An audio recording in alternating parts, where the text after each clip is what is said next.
You need to prepare your portfolio.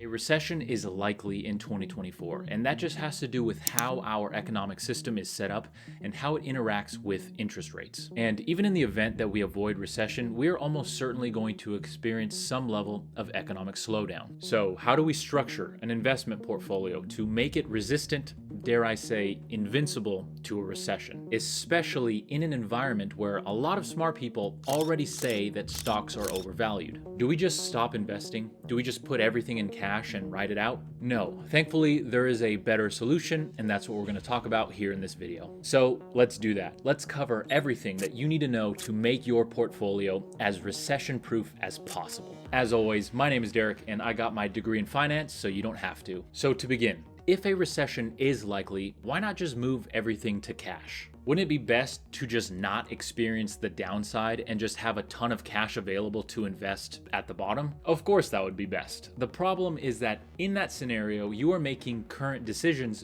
based on future events. And no matter how likely those events are, they are not guaranteed. So to forego 6 months to a year of investing for something that is not 100% guaranteed is a bad idea. And in fact, there's been a ton of studies done on this. If you miss out on just a few of the best investing days of the year, it drastically affects your portfolio's performance. And when you look at past recessions, some of the best days of the market usually happen immediately following a recession. And unless you have a magic 8-ball that I don't have, it's virtually impossible to time the bottom of the market, which means that you will most likely be hurt by missing those returns instead of benefiting.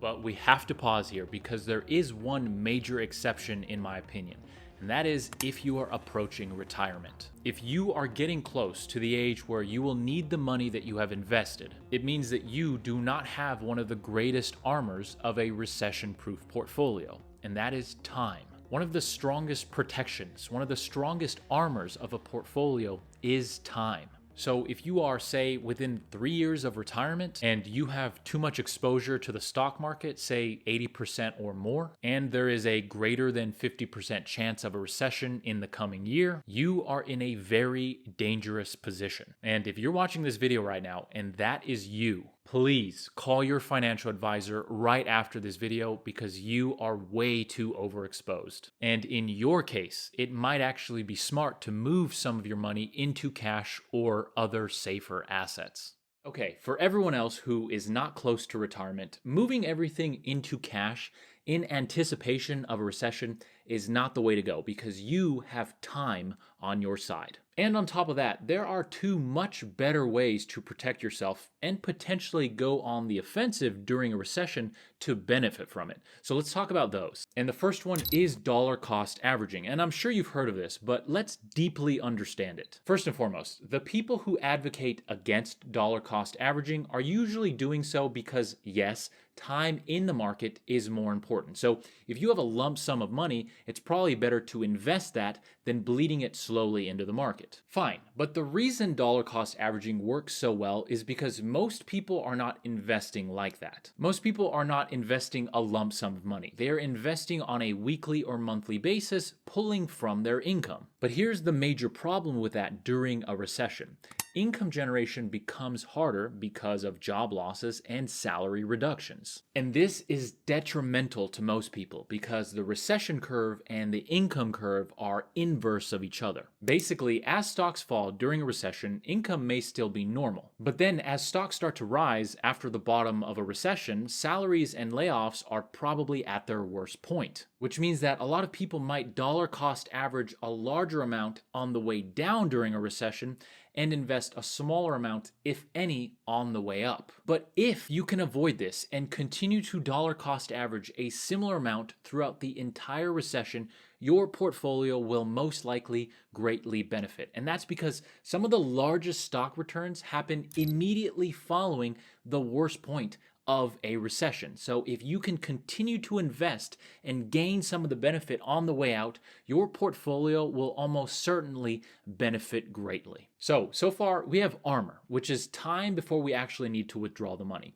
And we have an offensive weapon, which is dollar cost averaging if we can continue to do so throughout the entire period of a recession. But not only do we want armor if we take damage, which is time, and not only do we want a weapon, which is dollar cost averaging, we also want a shield, so we take less damage to begin with. And that shield is diversification. Way too many investors are way too over-concentrated in their portfolio. Owning, say, like a 5-stock portfolio puts literally an undescribable amount of risk on it. Even owning like a 20 or 30 stock portfolio is still too concentrated. And again, studies show this. But in simple English, this is why. If just a few stocks perform poorly, it will eliminate or almost eliminate the performance of the stocks that performed well. And when you combine that with the fact that, without getting too mathematical, the standard deviation, aka the risk profile of a concentrated portfolio is many magnitudes greater than that of a well-diversified portfolio, you basically end up with a portfolio that does not or just barely beats the market returns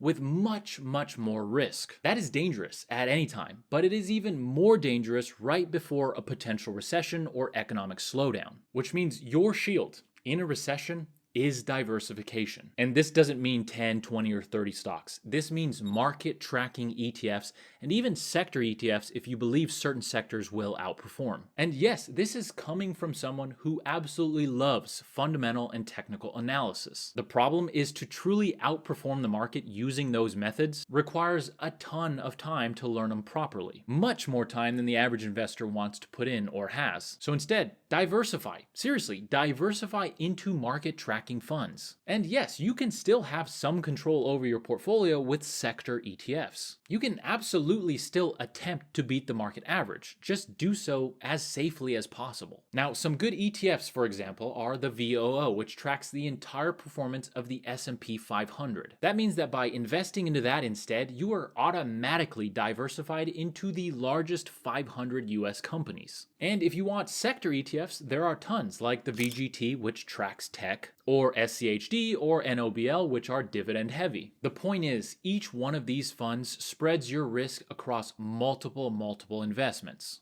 And that is your true shield. I'm tired of looking at people's portfolios and they have like 5 or 10 hand-picked stocks. Unless you know what you're doing to an extremely high degree, that's not investing. That's gambling. Now, I don't want to make this video too long. I just want to give you the best chance possible at riding out a recession in the event that we have one. And I'll even say it, as I've said it before. I give the slight edge to avoiding a recession this year. But because I love statistics and data, my opinion doesn't really fucking matter compared to those statistics and data. And the data says that a recession, or at least an economic slowdown, is going to happen this year. So let's be prepared, because even if it doesn't happen this year, it will eventually happen. And if you're prepared and you use the stuff in this video to protect your portfolio, when it does happen this year or next year or in 5 years, you will be ready and your portfolio might actually greatly benefit. Other than that, I hope you enjoyed the video and I hope you learned something. If you did, please consider subscribing if you haven't already. It helps out the channel tremendously.